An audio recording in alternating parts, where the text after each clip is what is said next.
एकदा एका दाट हिरव्या गार जंगलात बिठ्ठू नावाचा एक छोटा गोड पोपट राहत होता.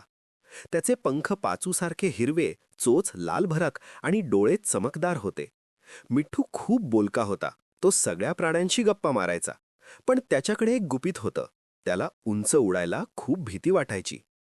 जंगलातील बाकीचे पक्षी रोज सकाळी सूर्योदयाबरोबर आकाशात झेप घ्यायचे. ते ढगांजवळ जाऊन गोल गोल फिरायचे. मिठ्ठू मात्र झाडाच्या खालच्या फांदीवर बसून त्यांना बघत राहायचा.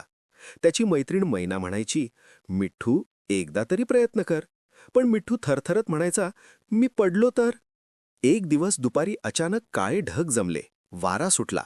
झाडं जोरात हलू लागली. मिठ्ठू घाबरून फांदीला चिकटून बसला. पण अचानक कडाक आवाज झाला आणि त्याची फांदी तुटली. मिठ्ठू खाली पडणार इतक्यात त्याने घाबरून पंख जोरात फडफडवले. आणि जादू झाली. तो खाली पडला नाही, तो हवेत तरंगू लागला. सुरुवातीला तो डोळे मिटूनच उडत होता. हळूच डोळे उघडले तर त्याला दिसलं, तो आकाशात आहे. खाली सुंदर जंगल, चमकणारी नदी, रंगीबेरंगी फुलं, सगळं किती सुंदर दिसत होतं. मैना आणि इतर पक्षी आनंदाने ओरडले, "वा मिठ्ठू, तू उडतोयस!" मिठ्ठूच्या मनातली भीती हळूहळू वितळली. तिच्या जागी आनंद आणि आत्मविश्वास आला. तो आणखी वर गेला, वाऱ्याबरोबर नाचला.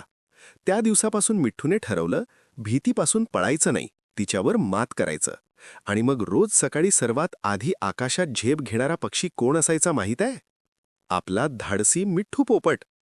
गोष्ट कशी वाटली कमेंटमध्ये नक्की सांगा. चॅनलला लाईक आणि सबस्क्राईब करायला विसरू नका.